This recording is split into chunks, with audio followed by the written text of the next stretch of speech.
Hello and welcome प्यारे बच्चों, कैसे हो सारे। मैं असीम भारद्वाज स्वागत करता हूं आप सभी का संसारम पे। असिस्टेंट प्रोफेसर एग्ज़ाम जिन बच्चों ने क्वालिफाई कर लिया है या जो बच्चे अभी एग्ज़ाम को लगता है कि क्वालिफाई कर लेंगे, और इंटरव्यू के लिए बच्चे आप सभी अपनी प्रिपरेशन को लेकर के संशय में हैं कि सर क्या होता होगा इंटरव्यू के अंदर, कैसे हम लोग उसको क्लियर करेंगे।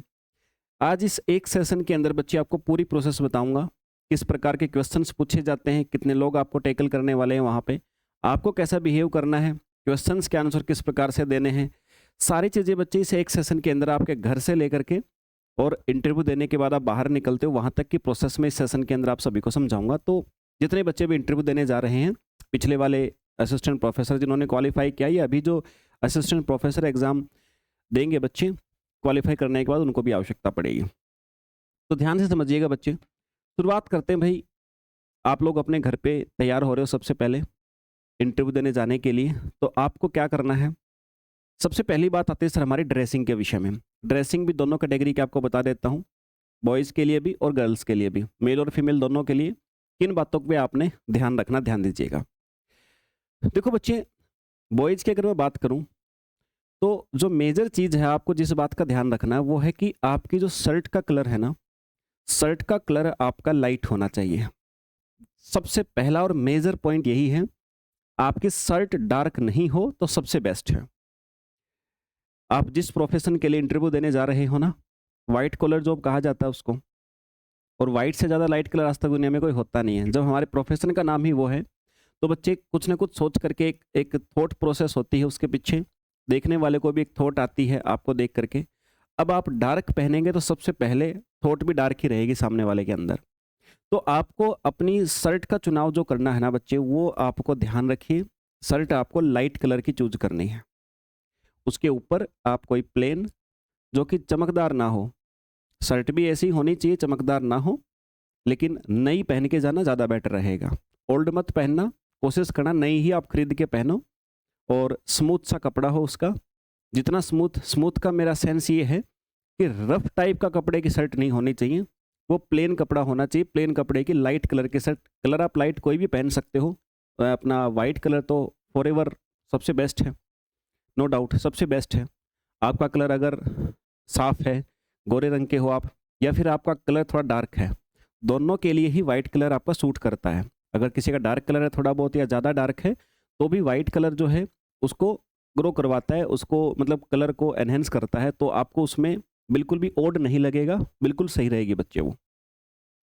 तो लाइट कलर की शर्ट बच्चों को पहननी, और उस शर्ट के साथ में मैचिंग करती हुई फॉर्मल पैंट आपने पहननी है। फॉर्मल पैंट जो होती हैं वो आपकी सामान्यतः आपके कलर्स की अगर मैं बात करूं तो, जैसे आपके आजकल लाइट एक ये ब्लू कलर होता है, जो कि डार्क ब्लू कलर होता है। डार्क ब्लू कलर है, लाइट वाला कलर। पैंट में लाइट कलर मत पहनना, शर्ट में लाइट कलर, पैंट में जो भी कलर पहनो वो डार्क पहनना आपको। ब्लैक भी पहन सकते हो, ब्लू पहन सकते हो। ज़्यादातर जो प्रेफरेंस होती है बच्चों की यही होती है, फॉर्मल पैंट पहननी है। मैं तो कहता हूँ कि डार्क ब्लू कलर वाली जो पैंट होती है वो आप डालें। एग्जैक्टली ब्लैक भी ना पहने तो ज़्यादा बेटर है, डार्क पैंट आप लोग पहने। ब्लेजर डालना चाहें तो उससे मैच करके आप कर सकते हैं। डार्क ब्लू कलर मैंने इसलिए कहा क्योंकि ब्लेजर भी आपके मोस्टली बच्चों के डार्क ब्लू कलर के ही होते हैं, तो वैसे आप लोग उसके साथ में डाल सकते हो, तो वो भी सूट करेगा आपको। ठीक है, तो ये तो हुई बॉयज़ के लिए ड्रेस कोड की बात में। शेविंग आपकी परफेक्टली, परफेक्टली का मतलब ये है कि शेविंग जो आप करवाते हो जैसी आप रखते हो, बड़ी तो रखनी ही नहीं है। क्लीन शेव रख सकते हो तो सबसे बेस्ट है, या उससे भी बेस्ट ये है कि सामान्यतः जो क्लीन शेव कराने के 2 या 3 दिन के बाद में जैसी दाढ़ी मूछें हमारे फेस पे होती है ना, वो बिल्कुल फॉर्मल लगता है। तो आप लोग वैसा रख सकते हो, क्लीन शेव भी रख सकते हो, या 2 या 3 दिन या 4 दिन बाद क्लीन शेव के बाद जैसी हमारी होती है, उसको आप लोग अच्छे से व्यवस्थित करके, उसको आप बोलते हैं ना सेट करवाना, उसको सेट करवा के जा सकते हो, कोई प्रॉब्लम नहीं है। मतलब कहने का मतलब ये है कि वो ये नहीं देख रहे कि आप दाढ़ी रख रहे हो कि क्या रख रहे हो, आपके आउटफिट से ओड नहीं लगनी चाहिए कोई भी चीज़। तो या तो क्लीन शेव है, कभी ओड नहीं लगता है, या 2 या 3 दिन के बाद या 4 दिन के बाद में जैसी रहती है, उसको सेट करा कर आप जाते हो, वो भी अभी आपके जो आउटफिट पहनोगे उससे ओड नहीं लगेगी। तो बच्चे वो दोनों ही चीज़ें आपकी चल जाएँगी। ठीक है सर।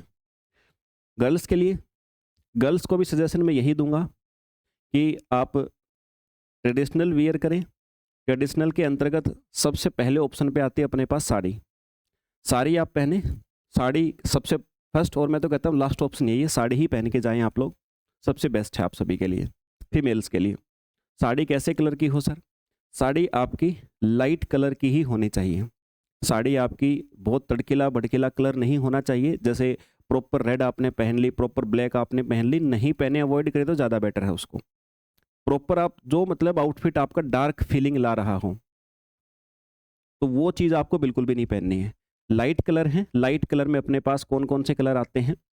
एक वाइट शेड में लाइट कलर वाइट साड़ी आती है। वाइट मतलब होता है कि वाइट शेड होती है, थोड़ा बहुत उसके ऊपर जैसे भी थोड़ा बहुत चल सकता है, बट प्रॉपरली जो वाइट शेड की साड़ियाँ आती हैं मोस्टली सबसे अच्छी होती हैं। वो वाइट शेड वाली साड़ियाँ जो हैं वो जिसका गोरा रंग है उसके लिए भी और जिसका रंग थोड़ा डार्क है उसके लिए भी, दोनों पे चल जाती हैं। एक पिंक कलर है बच्चे, पिंक कलर में भी कई शेड आते हैं, एक तो जो बहुत उभरा हुआ लाइट की तरह से चमकता वो नहीं, चमकदार नहीं होना चाहिए कपड़ा, कपड़ा आपका एक प्रकार से फॉर्मल दिखना चाहिए, चमकदार नहीं होना चाहिए। तो एक पिंक कलर है बच्चे, ये पिंक कलर पहन सकते हो। देखो कोई भी आपका कलर है, कलर तो सारे चल जाएंगे, लेकिन मैं जो कह रहा हूँ ना, हर कलर की शेड होती हैं, और जो कलर की शेड होती हैं वो शेड एक होती बहुत डार्क जो चमकती हैं, वो चमकने वाला नहीं होना चाहिए, बस बिल्कुल फॉर्मल सा प्लेन कलर होना चाहिए। बॉर्डर्स पे थोड़ा बहुत उस पे डिज़ाइन हो सकता है, कोई प्रॉब्लम नहीं है, लेकिन वो डिज़ाइन भी थोड़ा सा क्लासिकल लगना चाहिए, ऐसा मॉडर्न टाइप का रफ एंड टफ नहीं होना चाहिए। तो वाइट वाली हो सकती है, वाइट प्रकार की जो शेड में आती है ना, वाइट प्रकार से अब ये मत समझना कि पूरी ही वाइट होती है क्या सर, ये क्या बात कर रहे हो, वैसा नहीं बच्चे, आजकल शेड आती है, लाइट कलर में वाइट शेड में आती हैं, जिसमें कि लगता है ऐसा कि पूरी साड़ी वाइट है भी, और ऐसा भी लगता है कि यार उतनी ज़्यादा भी वाइट नहीं है, मतलब वो बिल्कुल फॉर्मल लगती है। आप देखोगे कुछ दूसरे बच्चों को तो देख सकते हो। पहनने को आप कुछ दूसरी साड़ी पहन सकते हो, डार्क भी पहन सकते हो, लेकिन मैं अच्छा बोला आपको कि अच्छा आपको बेस्ट ऑप्शन क्या है हमारे पास? बेस्ट ऑप्शन हमारे पास यही रहता है कि लाइट कलर पहने। आप बड़े-बड़े संस्थाओं के जो सहायक प्राध्यापक पहले से हैं, कई बार देखो वो किस प्रकार के आउटफिट यूज़ करते हैं। बहुत बड़ी-बड़ी यूनिवर्सिटी में आप किसी को देखो, बड़े प्रोफ़ेसर को देखो, किसी चेयरमैन को देखो, तो ऐसे देखो, वो सब कैसे पहनते हैं, है ना? तो उन्हीं को देख कर के वैसा ही अपने आउटफिट रखना है, क्योंकि उनकी एक्सपेक्टेशन भी आपसे वही वैसे ही प्रकार की होंगी। दूसरा मेकअप की बात करते हैं, फीमेल्स के लिए, गर्ल्स के लिए मेकअप की बात करूँ तो ज़ीरो मेकअप के साथ नहीं जाना है, ज़ीरो मेकअप के साथ नहीं जाना, ध्यान रखना। और इतना लाइट मेकअप आपने रखना है कि जो आपको मैंने कहा ना कि आपके आउटफिट से अलग फ़ील ना कराए। आपको अपने आउटफिट के साथ में वो मैच करवाए, मतलब आपको एक प्रकार से आप वेल मेंटेन एक ड्रेस्ड जो फीलिंग है ना वो आनी चाहिए। उसके लिए आपको क्या होता है कि बहुत लाइट मेकअप आपको करना पड़ेगा। मेकअप के अंदर सबसे पहला चॉइस लिपस्टिक के विषय में होता है। लिपस्टिक में वो चीज़ के ऊपर आप लोग ध्यान रखें कि वो बिल्कुल भी डार्क ना हो, होनी ज़रूर चाहिए, होनी ज़रूर चाहिए, क्योंकि जो आप आउटफिट पहनते हो ना, उस आउटफिट में वो सूट करेगी। लेकिन बिल्कुल लाइट, लाइट कलर भी लाइट होना चाहिए, और बिल्कुल बहुत कम अमाउंट के अंदर। फेस के ऊपर बहुत सारे बच्चे फाउंडेशन यूज़ करते हैं, करिए, बिल्कुल करिए, कोई रोक-टोक नहीं है, लेकिन लाइट होना चाहिए। फाउंडेशन का अगर एक मॉलिक्यूल भी आपका ऐसा लग रहा है ना कि यहाँ ओवर हो रहा है, मतलब फाउंडेशन लगाओ, क्रीम लगाओ, जो भी लगाओ, वो इसलिए मत लगाना कि आप बहुत खूबसूरत दिखो, इसलिए लगाना है आपको कि आपने जो आउटफिट पहन रखा है उसके साथ आप मैच करो, आप ओड ना लगो। इतनी अमाउंट में सारी चीज़ें आपकी होनी चाहिए। नाखून-वाखून वगैरह प्रॉपर आप काट के जाएँ, और कोई एक्स्ट्रा ज्वेलरी कोई कुछ मत पहने, बिल्कुल सिंपल तरीके से बन के जाएँ वहाँ पे। तो ये तो हो गई आपके घर पे जो प्रिपरेशन आपको क्या करनी है, घर पे तैयारी क्या करनी है। मैंने आपको आउटफिट के विषय में बता दिया। अब है सर आप चले गए वहाँ पे इंटरव्यू देने के लिए जहाँ पे आपका बोर्ड है। आप बोर्ड के अंदर इंटरव्यू देने के सबसे पहले क्या होगा? सबसे पहले आप सभी का डॉक्यूमेंट वेरिफिकेशन होगा। ठीक है, डॉक्यूमेंट आप ध्यान रखना, एक सेट आपको जितने भी डॉक्यूमेंट है ना आपके, कास्ट सर्टिफिकेट से लेकर के डोमिसाइल से लेकर के सब कुछ, जितने भी आपके सर्टिफिकेट्स हैं, जितने आपके क्वालिफिकेशंस के सर्टिफिकेट हैं, सारे के सारे डॉक्यूमेंट आपको लेके जाने हैं। और एक्स्ट्रा जितने भी उनके द्वारा, देखो डॉक्यूमेंट उनके द्वारा जारी किया जाता है, उसके हिसाब से आपको डॉक्यूमेंट लेके जाने होते हैं। उससे एक सेट एक्स्ट्रा लेकर के जाना आपको, एक सेट एक्स्ट्रा लेकर के जाना, ताकि कुछ भी हो तो आप वहाँ जा कर के इसकी टेंशन ना लें कि इन्होंने हमसे ये डॉक्यूमेंट मांग लिया, तो एक सेट एक्स्ट्रा लेकर के जाएँ। कई बार हो जाता है अप डाउन। वहाँ पर जब आप जाते हैं तो सामान्यतः आपसे बायोडाटा भी भरवाया जा सकता है। कई बार नहीं भी भरवाया जाता, वहाँ जाते हैं तो आपसे बायोडाटा भरवाया जाता है। अब बायोडाटा आप वहाँ पर जो भरेंगे, वो बायोडाटा के अंदर जो भी चीज़ें आप लोग लिखेंगे इंस्टेंटली उस समय पे, तो पहले भी आपने जो अपनी डिटेल दी हुई है ना, वो डिटेल मैच करें तो ज़्यादा बेटर है। नहीं तो सबसे पहला क्वेश्चन इंटरव्यू के अंदर आप यही फँसाया जाएगा आपको कि वहाँ पे कुछ दिया था डिटेल आपने, अभी आप कुछ डिटेल दे रहे हैं। पहले हॉबी कुछ बताई थी आपने, अभी हॉबी कुछ बता रहे हैं।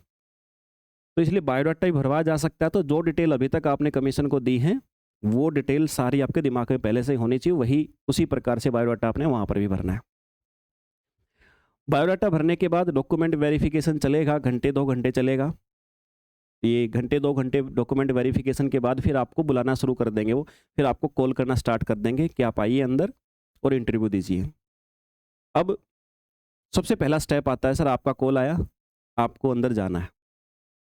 क्या करेंगे? ध्यान रखें, जब भी इंटरव्यू के लिए आपको बुलाया जाता है तो हमारा उत्साह है, हमारी नर्वसनेस इतनी बढ़ जाती है कि हम दरवाजे को नॉक करना ही भूल जाते हैं। हमारा दिमाग एक ही बात कहता है कि हमें बुलाया है, सीधा खोल के दरवाजे के अंदर। नहीं मेरे भाई, ये बिल्कुल भी नहीं करना है। सबसे पहला काम आपको करना है, दरवाजे को नॉक करना है और सुनना है, फिर अंदर से आवाज़ आएगी। और लगातार ऐसे नहीं, बाई चांस एक बार नॉक की आवाज़ नहीं आई तो थोड़ा-सा पॉज़ दें। ऐसा नहीं कि लगातार लगे रहे वहाँ पे अपने घर की तरह से। नॉक किया, आवाज़ आएगी, अंदर आइए। अब कुछ बच्चे क्या करते हैं, आप नॉक करेंगे, उन्होंने कहा यस आप आ जाइए अंदर, आपको कहा, तो उसके बाद आप अंदर जाइए। अब बार-बार फ़ॉर्मेलिटी नहीं करना है, फिर से आप कभी मुँह अंदर निकाल कर के कह रहे हो सर मे आई कम इन? देखो बच्चे, मेरे कहने का मतलब है कि आपको एक बार उन्होंने बोल दिया, अगर आपको पूछना तो है, आपने दरवाज़ा नॉक किया, उन्होंने अंदर से आवाज़ दी, फिर आपको एक बार तो पूछना है डेफ़िनेटली कि सर मे आई कम इन? ठीक है। लेकिन ऐसा ना हो कि आपने दरवाज़ा नॉक किया, आपने जैसे ही दरवाज़ा थोड़ा-सा खुला, उन्होंने पहले से ही बोल दिया आपको, यस आइए। तो अब आइए कहने के बाद फिर से नहीं, सर मे आई कम इन? ये नहीं करना है। ध्यान रखना है, थोड़ा कंसंट्रेट करना आपने उस बात के ऊपर। जब भी उन्होंने दरवाज़ा आपने नॉक किया, नॉक करने के बाद में सर मे आई कम इन? और मे आई कम इन का तरीका समझ लो आप। मे आई कम इन का तरीका समझ लो आप। सबसे पहली गलती यहीं पर होती है। क्या करते हैं जनरली? अब एक व्यक्ति बैठा है, जैसे दरवाज़ा खुला सबसे पहले व्यक्ति, सर मे आई कम इन? ये नहीं करना है। एक मोमेंट आपको सिखाता हूँ आज मैं, हमेशा इसको अप्लाई करना है। सर मे आई कम इन? ये मोमेंट ध्यान रखना।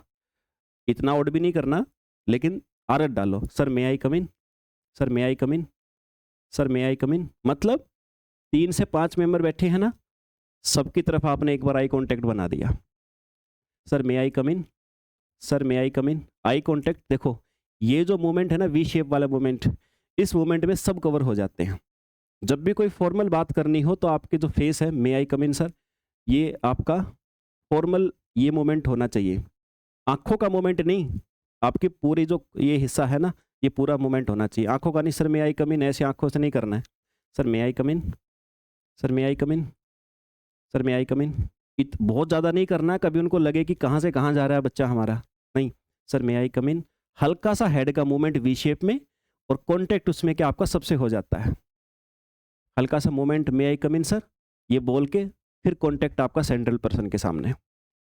एक बार सबके साथ आई कॉन्टैक्ट बनेगा, फिर आपका कंसंट्रेशन सेंटर पर्सन की तरफ हो जाएगा, फिर वो बोल देंगे आ जाइए।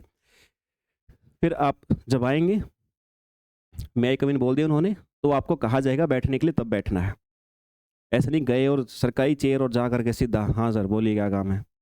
अब जब आप गए अंदर, तो बोलेंगे आपको बैठने के लिए कहा जाएगा।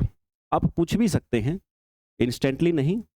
आप अगर ऐसा लग रहा है कि भाई 2, 5, 10 सेकंड हो गई हैं खड़े हुए, तो पूछ भी सकते हैं। अदरवाइज़ वो खुद ही बोल देंगे आपको कि सिट करने के लिए, आपको बैठने के लिए बोल देंगे। अब नहीं तो आपको पूछ के बैठना है। ठीक है। अब बैठने का तरीका देखो ये होता है बच्चों का। चेयर अगर हो जिसके हैंडल हों, अगर बाई चांस ऐसी चेयर हो जिस पे हैंडल लगे हों, तो हैंडल पे हाथ नहीं रखना कभी भी। चेयर के साइड में आपके बैठने के बाद जो जगह बचती है, उस पे हाथ नहीं रखना है। दूसरी बात, ये वाला मूवमेंट नहीं करना है, ये वाला मूवमेंट भी नहीं करना है। क्या फिर सर क्या? हाथ को ऐसे रखना है, अपने ही थाई के ऊपर, घुटनों के पास में लगभग। ये ऐसे, ऐसे कैसे हाथ बिल्कुल ये ऐसे बंद करके, खोल के नहीं करना है, आराम से बंद करके बिल्कुल रिलैक्स में ऐसे, ऐसे रखना है। और मूवमेंट ये नहीं होनी चाहिए, मूवमेंट आपकी ये अकड़ने वाली नहीं होनी चाहिए। आपके सिंपली अपने प्रैक्टिस करो कंधे खोल के, दैट्स इट, दैट्स इट। मतलब आपको लगे कि रिलैक्स हो आप, ऐसी मोमेंट करके बैठो उनके सामने, उनको लगेगा एक ऑफिसर बैठा है यार। ठीक है सर। अब बैठने के बाद अब शुरू होता है आपका इंटरव्यू। आपके सामने 3 से 5 व्यक्ति आपको बैठे मिलेंगे जब भी पैनल में जाओगे। 3 से 5 व्यक्ति में से एक तो आपका एमपीपीएससी का मेंबर होगा, एक चेयरमैन लेवल का ऑफिसर होगा, एक एजुकेशन डिपार्टमेंट से होगा और एक आपके सब्जेक्ट के होंगे। ठीक है, एक आपके सब्जेक्ट के होंगे। अब देखो यार, सबसे पहले तो आपको इंटरव्यू में पूछा क्या जाता है भाई, आपने जो बायोडाटा दिया है, जो आपने अपनी हॉबी वगैरह बताई हैं, जो भी चीज़ें आपने बताई हैं ना, सबसे पहले तो आप सभी को उन्हीं से रिलेटेड क्वेश्चन क्या पूछेंगे, भाई आप अपना इंट्रोडक्शन दीजिए, या आपकी स्पेशलाइजेशन क्या है, आप कहाँ से हैं, अपने बारे में बताइए। ऐसी चीज़ें होती हैं बेसिक सी। ये चीज़ें आप सारे बच्चे रट के जाते हो, मुझे पता, आप रट के चले जाओगे सर ये बातें हैं, शॉर्ट में कर देना उसको। आप ही को, आपको बीच में ही टोक देंगे असल में, तो वो आप ज़्यादा बताने लगोगे, आपको टोक दिया जाएगा। बट आपने मेन चीज़ें अपने बारे में बता देनी है। क्वालिफिकेशन के बारे में, टीचिंग कहाँ कर रहे हो वो बता देनी है, कहाँ से हो वो बता देनी है ना? अभी करंटली मतलब आप क्या कर रहे हो वो भी साथ में बताना है। आपके बारे में बताइए का मतलब होता है, सबसे मेन फोकस होता है अभी आप क्या कर रहे हो, वो चीज़। जैसे ही आपने बायोडाटा दिया, अब जितने भी पैनल पे बैठे हुए मेंबर्स हैं, सबके दिमाग की बत्ती जल जाएगी। आपके सिर्फ जो 2-4 बातें आपने अपने इंटरव्यू में अपने इंट्रोडक्शन में बोली ना, वहीं से आपका शुरू हो जाता है। उन्हीं बातों में से बात निकलनी शुरू होंगी। अब सर कितनी प्रकार के क्वेश्चंस पूछे जाएंगे, क्या-क्या क्वेश्चंस होंगे सर? हम कैसे प्रिपरेशन करें? देखो, क्वेश्चंस आपके जो पूछे जाते हैं ना बच्चे, सामान्यतः ओवरऑल अगर मैं आपसे कहूँ, 4 प्रकार की चीज़ें आपकी टेस्ट करी जाती हैं। 4 प्रकार की चीज़ें बच्चे आपकी टेस्ट करी जाएँगी सर। पहली चीज़ आपकी टेस्ट करी जाएगी, वो है आपका नॉलेज। सब बच्चे जानते हैं सर, हमारा सब्जेक्ट, जिस सब्जेक्ट से आप लोग इंटरव्यू देने जा रहे हो, उस सब्जेक्ट के कुछ क्वेश्चंस आपसे पूछे जाएँगे। और हर किसी के सिलेबस में 2-4 यूनिट बहुत इंपॉर्टेंट होती हैं, तो वो हर बच्चा तैयार भी करके जाता है। तो आपके सिलेबस के क्वेश्चंस पूछे जाते हैं, सबसे पहले तो। अब आपने पढ़ा है तो आप बता देंगे, कोई बड़ी बात नहीं होगी। क्वेश्चंस जो होंगे ना, जो आपके सिलेबस, आपके सब्जेक्ट से पूछे जाएँगे, वो 2 प्रकार के क्वेश्चंस होंगे। एक क्वेश्चन वो होंगे जो सच में आपके सिलेबस से रिलेटेड होंगे, आपने जो पढ़ा है ना, उसी में से क्वेश्चन होंगे वो, सबसे पहला। दूसरे कुछ क्वेश्चन ऐसे होंगे जो तुमने ज़िंदगी में कभी नहीं पढ़े होंगे। तुमने ज़िंदगी में कभी नहीं पढ़े होंगे, ऐसा क्वेश्चन तुम्हारे सामने आएगा। तुम्हारे सब्जेक्ट से रिलेटेड ही बात कर रहा हूँ मैं, ऐसा क्वेश्चन आएगा। क्या करना है? उसमें अब तुम्हें ये नहीं सोचना है कि अरे यार मुझे नहीं आता, नंबर कटेंगे। बिल्कुल भी नहीं कटेंगे। कुछ क्वेश्चन हैं ही इसलिए कि तुमसे नहीं बनेंगे तो तुम क्या करते हो, क्योंकि ये सिचुएशन हमारे क्लासरूम में भी आती है कई बार। भाई टीचर है, टीचर कोई डिक्शनरी थोड़ी है। टीचर सिलेक्टेड डिक्शनरी है। सिलेक्टेड डिक्शनरी का मतलब होता है कि टीचर प्रतिदिन जो पढ़ाता है, उसी चीज़ के बारे में वो नॉलेज रखता है। टीचर 1 साल से जो टॉपिक पढ़ा रहा है, तो दूसरे साल पढ़ाएगा तो उसने 1 साल पहले जो पढ़ा था उसको फिर रिवाइज़ करना पड़ता है, ये वो भी जानते हैं। और कुछ चीज़ें हमेशा सबके पास सारी बातों का जवाब नहीं होता। आपको पहले खुद को सैटिस्फाई करना पड़ेगा इस मैटर पे कि सबके पास हर क्वेश्चन का जवाब नहीं है। तो आपको कॉन्फिडेंट रहना उतना ही। आपको अगर जिस क्वेश्चन का आता है वो तो आप जवाब दे देंगे। जी सर। सर ऐसा होता बहुत पोलाइटली आपने बोल के, लेकिन आवाज़ इतनी लो नहीं होनी चाहिए आपकी कि कॉन्फिडेंस ही आपका ख़राब हो जाए। कॉन्फिडेंट रहना है आपने सबसे पहले। कॉन्फिडेंस से जो आते हैं उनके क्वेश्चन के जवाब दीजिए। सर ऐसा-ऐसा है। अगर आपके क्वेश्चन के बीच में वो आपके जो पैनल वाले मेंबर हैं, वो आपकी बात, आपके क्वेश्चन के आंसर को काट दें।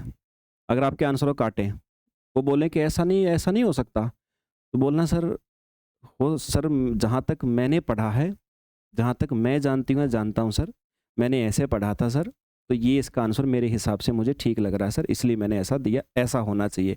ऐसा नहीं कि उन्होंने बीच में रोका, तुमने कोई टॉपिक सही पढ़ा है और तुम जवाब भी सही दे रहे हो, उन्होंने तुम्हें रोकने की कोशिश की, ऐसा नहीं, तो ये नहीं बोला नहीं सर ऐसा ही होता है, ये मत कर देना। वहीं पर लग जाएगा तुम्हारे क्रॉस निशान।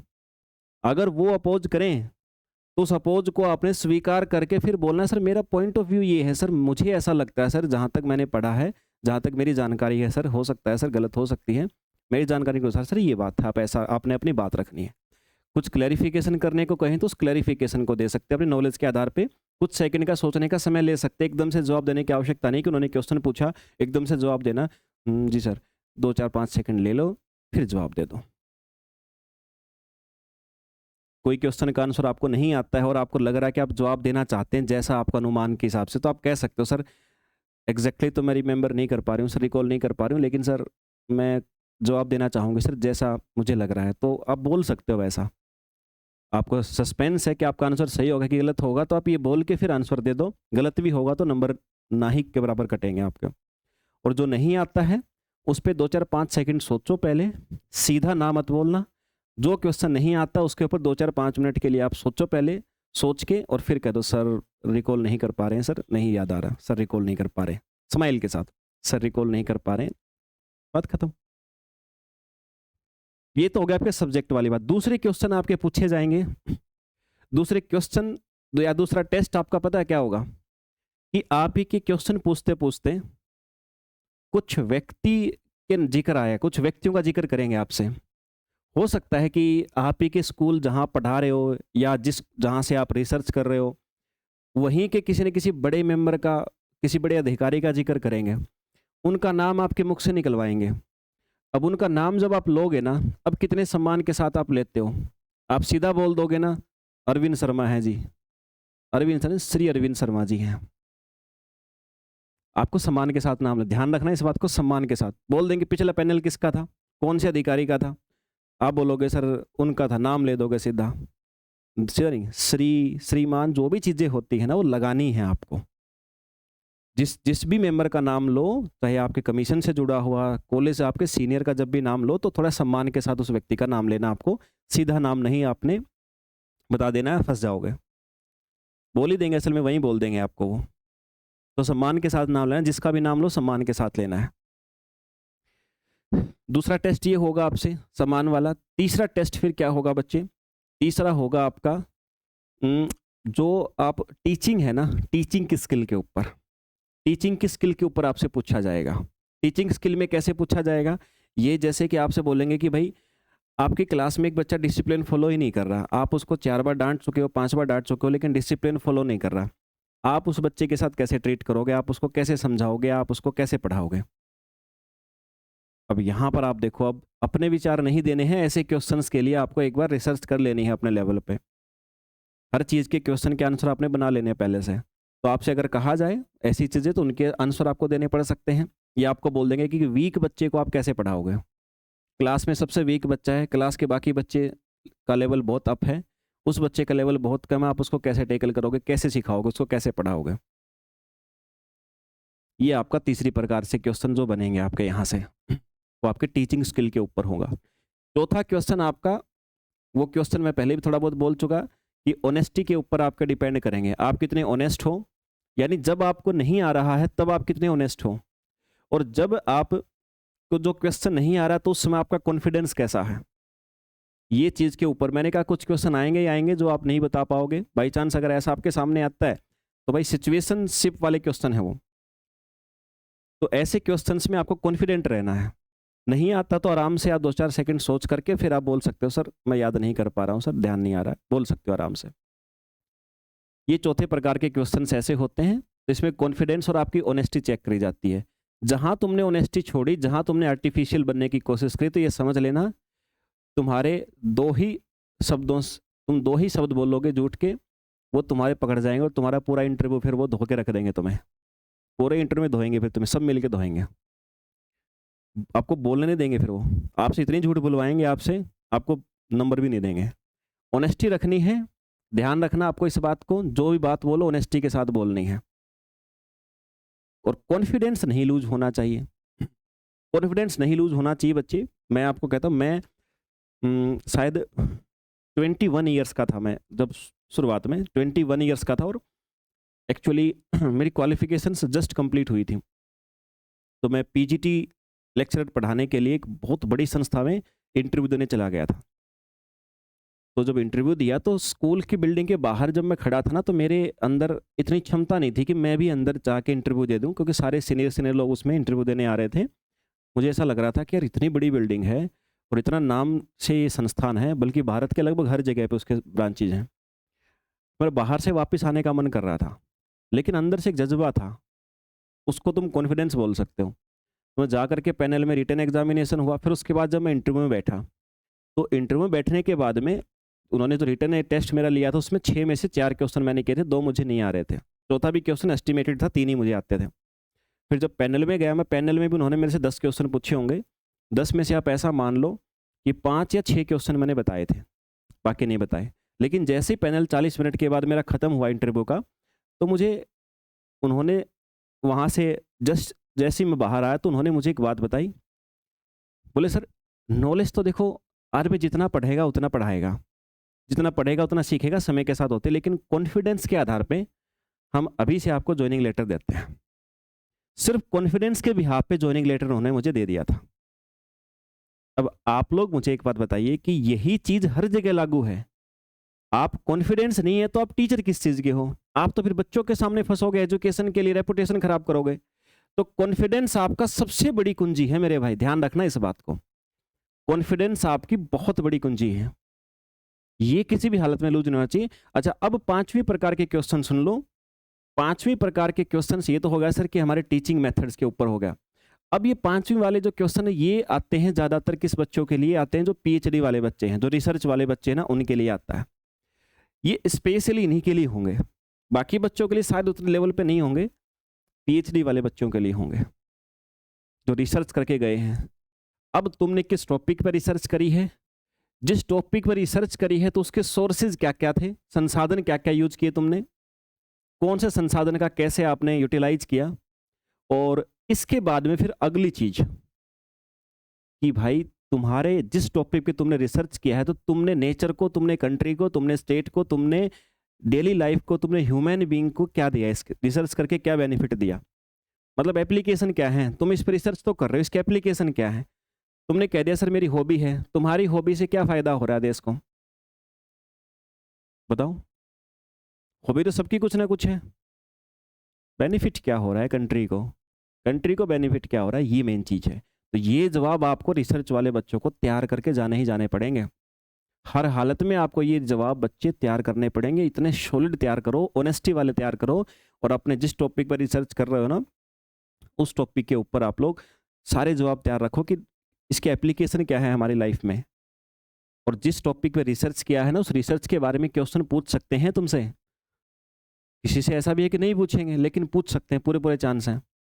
जो तुमने पढ़ा है, अब देखो पूछने का मतलब ये नहीं कि तुमसे वहाँ पर साइंटिस्ट नहीं, साइंटिस्ट वाले क्वेश्चन नहीं तुमसे पूछेंगे ना, वो सारे अपने जनरल लाइफ से रिलेट करके पूछेंगे। मतलब उससे लोगों को क्या बेनिफिट है, मतलब एप्लीकेशन क्या है। और जो सब्जेक्ट स्पेसिफिक वाला टीचर है, जो नॉन पीएचडी वाले बच्चे हैं ना, उनसे जो आपके सब्जेक्ट के क्वेश्चन पूछने वाला है ना, जो जो भी आपके सामने मेंबर बैठे होंगे, वो मेंबर आपसे क्या करेंगे, वो आपसे सपोज करो आपका जूलॉजी सब्जेक्ट है, तो जूलॉजी के अंदर भी जो भी मेथड है ना, जिनका हमारे आज डेली लाइफ में बहुत यूज है, daily life in the sense कि ह्यूमन के वेलफेयर में, मानव की भलाई में आज बहुत यूज है, ऐसी टेक्निक्स जो है ना, पक्का क्वेश्चन पूछा जाएगा। जैसे एक एग्जांपल देता हूँ, पीसीआर मेथड आप लोगों ने जूलॉजी वालों ने पढ़ा होगा। मैं ऐसे एक फॉर एग्जांपल जूलॉजी बोला मैंने, सबके ऐसे कुछ ना कुछ टॉपिक्स होते हैं, ठीक है। जैसे जेनेटिक इंजीनियरिंग हो गया, जीन को एडिट करने वाला मेथड होगा, जो हमारे आज फाउंडेशन है टेक्नोलॉजी का, जिसके कारण हमारे प्रोडक्शन क्रॉप्स का, एग्रीकल्चर का, हॉर्टिकल्चर में सब जगह पे बढ़ रहा है। तो ऐसे ऐसे टॉपिक हर सब्जेक्ट में होते हैं। तो अपने टॉपिक के एप्लीकेशन जरूर याद करके जाएं, जो आप सबका मेन सब्जेक्ट है उसके अपने लाइफ में क्या एप्लीकेशन है, कहाँ कहाँ पे यूज हो रही है वो चीज़, उसको रिलेट करके पढ़ें। उसको उसके पीछे का टेक्निकल कंसेप्ट शायद ना ही पूछें, लेकिन उसके पीछे के एप्लीकेशन से क्वेश्चन डेफिनेटली आप सभी से पूछा जाएगा। तो आप सभी का भी कर्तव्य बनता है कि आप लोग उसको बहुत शानदार तरीके से बच्चे पढ़ के जाएं। तो ये कुल मिलाकर के 4 से 5 टाइप के मैंने कहा आपको क्वेश्चंस आपको टेकल करने को मिलेंगे।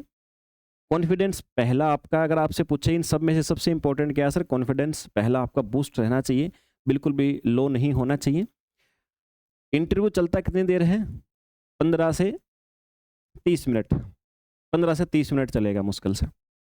15 से 30 मिनट में तुम्हारा जो भी जांच पड़ताल करनी है उनको, बोर्ड के मेंबर्स को, वो कर ली जाएगी। और कई बार सिचुएशनशिप वाले क्वेश्चंस डालने की कोशिश करते हैं, एक मेंबर कई बार ऐसा करता है, सिचुएशनशिप वाले क्वेश्चंस डालते हैं। तो उस सिचुएशनशिप वाले क्वेश्चन में ध्यान रखना, कुछ भी सही गलत नहीं होता है। बाई चांस अगर ऐसा क्वेश्चन आए तो आप उसको टेकल ऐसे करिएगा, आता हो तो ठीक है, नहीं तो केवल अपने विचार दीजिएगा। आपको अग्रेसिव करने की भी कोशिश करेंगे, कुछ भी नहीं करना है, सिर्फ अपना व्यू देना है। सर मुझे ऐसा लगता है, आपने जो व्यू दिया उस पे आप लोग फंस गए तो सर हाँ सर आप सही कह रहे हैं सर, ये भी एक फैक्टर है, इस ये फैक्टर मैंने ध्यान नहीं दिया। आप बोल सकते हो अपने जहाँ पे आप गलत हो। ये है आपका ग्रोथ के रीजन, इसमें मिलेंगे आपको मार्क्स। बोलना कॉन्फिडेंटली है और अभी से मिरर के सामने बैठने लग जाओ, मिरर के सामने बैठने लग जाओ। बाकी ये इंटरव्यू पैनल में यही काम होता है और यहाँ से आपको बाहर भेज दिया जाता है, फिर जाओ भाई आपका होगा इंटरव्यू। अब उसके बाद फिर आपकी कट ऑफ लगती है, फाइनल मार्क्स आपको दिखते हैं उसमें। बोलने में फ्लुएंसी जब तक नहीं होगी आपकी, चाहे आपकी लैंग्वेज हिंदी हो इंग्लिश हो, बोलने में आपको ऐसा लगना चाहिए। एक देखो तरीका ये होता है, उन्होंने आपसे क्वेश्चन पूछा, बताओ पीसीआर मेथड क्या होता है, बेटा आपने सुना होगा। आप बोलेंगे सर पीसीआर मेथड इसमें है, इसमें सर हम है ना कोई जीन का सीक्वेंस है सर, उसको उसको सर हम उसकी संख्या बढ़ा देते हैं। ये नहीं जी सर, पीसीआर मेथड में सर हम क्या करते हैं, क्वेश्चन कैसे देना, फिर से वी शेप में। फिर से जब गेट के अंदर आए थे तो गुड मॉर्निंग जब आपने किया था, गुड मॉर्निंग भी यही वी शेप में, गुड मॉर्निंग सर, है ना। ये मैं ज़्यादा कर रहा हूँ बट वहाँ इतना ज़्यादा डीप नहीं करना है, लेकिन गर्दन के मूवमेंट से आई कांटेक्ट सबसे करना है। Good morning sir, good morning sir, ऐसे गुड मॉर्निंग सर, समझ गए बात को। गुड मॉर्निंग में भी यही, मे आई कम इन सर, उसमें भी यही करना आपको, वी शेप का मूवमेंट। और यहाँ जब जवाब दे रहे हो, किसी भी क्वेश्चन का जवाब दे रहे हो, तो एक मेंबर ने आपसे पूछा है ना, सिर्फ उसी को जवाब नहीं देना है, जवाब सबको देना है। कोई भी मेंबर क्वेश्चन पूछे जवाब सबको देना है ना। सर पीसीआर मेथड बेसिकली क्या होता है, पीसीआर मेथड में हम लोग किसी डीएनए के सीक्वेंस को सर इतना एनहेंस करते हैं सर, उसकी क्वांटिटी को, छोटे छोटे सीक्वेंस को भी इतना ज़्यादा बढ़ा देते हैं सर, ताकि हमारे पास में नेचुरली हम छोटा सा सीक्वेंस लेकर के ऐसे करके आपका जो भी आंसर हो। अभी मैं आंसर के ऊपर जाऊंगा तो फिर सारे सब्जेक्ट वाले बच्चे बोलेंगे सर क्या बोल रहे हो। जो भी आपके सब्जेक्ट से रिलेटेड आंसर हो उसको सभी को बताना है, आई कांटेक्ट सबसे रखना है, थोड़ा सा ज़्यादा उसके साथ रखना है जिन्होंने आपसे पूछा है, बीच बीच में आई कांटेक्ट सबसे करना है, लगातार भी नहीं ये घूमना है। उनको जवाब दे रहे हो, बीच में एक बार आई कांटेक्ट गर्दन से वी शेप से, फिर से वी शेप से बना दिया, फिर से आ गई वहीं पे, फिर से बना दिया, है ना। हंसी रहनी चाहिए, स्माइल रहनी चाहिए चेहरे के ऊपर, फेस के ऊपर। तो मेरे भाई इंटरव्यू तो इसके अलावा कुछ नहीं होता, ध्यान रख लो आप। इंटरव्यू तो यही चीज़ है, इतनी सी बातें हैं जिनके ऊपर फोकस करना है, जिनको आपने बोलना है। बाकी मॉक्स के लिए जो बच्चा चाहता है कि मॉक्स हम दें सर, तो मॉक्स के लिए रजिस्ट्रेशन हम अभी जल्दी करेंगे शुरू। जो बच्चा चाहता है इंदौर में आकर के मॉक्स दे, क्योंकि सबसे बेस्ट तो देखो तरीका वही होता है, तो उसका रजिस्ट्रेशन हम बहुत जल्दी अभी शुरू आपके साथ 24 घंटे के अंदर ही एप्लीकेशन पे, संसारम एप्लीकेशन पे आपके मॉक्स के लिए रजिस्ट्रेशन स्टार्ट हो जाएंगे। तो यहीं पर लोकेशन दी जाएगी और वही पैनल में आपके सामने वैसे ही प्रकार से लोग दिखेंगे आपको, उसी कैटेगरी के लोग दिखेंगे जिस कैटेगरी आपको वहाँ पर जैसा इंटरव्यू आप देंगे, तो सेम टू सेम वैसा ही क्राइटेरिया माहौल आप सभी के लिए बनाया जाएगा। तो जिन भी बच्चों का इंटरव्यू पेंडिंग है 24 घंटे का इंतजार करें और रजिस्ट्रेशन अपना कर लेंगे, संसारम एप्लीकेशन डाउनलोड करेंगे, वहाँ पर रजिस्ट्रेशन कर लेंगे आप अपना। तो फिर उसके बाद में आपको डेट दी जाएगी, तिथि दी जाएगी एग्जाम से पहले कि आप इंदौर में आकर के आराम से अपना मॉक कंडक्ट कर सकते हो। और अगर जानकारी ज़्यादा आपको चाहिए तो आप लोगों के पास हेल्पलाइन नंबर है 9813133373, इस पर आप संपर्क करके पूछ सकते हो, जो अपना संपर्क नंबर है, या व्हाट्सअप करके मैसेज डाल सकते हो, जानकारी आप सभी को मिल जाएगी। ठीक है बच्चे, तो आइए फिर आपकी, अभी मैंने आपको तरीके बताए हैं और जो मैंने तरीके यहाँ बताए हैं, हम भी अगर आपका मॉक लेंगे तो आप ये सारी तैयारियां करके आएंगे और फिर आपको ये सिखाया जाएगा, आपको ये बताया जाएगा कि आपको किस प्रकार से इम्प्रूवमेंट करना अपने अंदर। लगभग आप सभी को जितने भी मॉक्स होंगे वो हम कंफर्टेबिलिटी के हिसाब से आप सभी के साथ डील करेंगे। तो आपको इतना फ्लुएंट तो बना देंगे उसके अंदर, इतना फ्लुएंट तो हम आपको उसके अंदर बना देंगे कि आपको किसी भी प्रकार की समस्या या दिक्कत नहीं हो। ठीक है, तो ये था बच्चे आज का सेशन। उम्मीद करता हूँ थोड़ा बहुत आपको बेनिफिट मिला होगा। तो आप लोग अपना जो समय है अब सारा का सारा प्रिपरेशन पे लगाइए। मिलते हैं अपन लोग फिर से किसी सेशन में। जय हिंद भाई।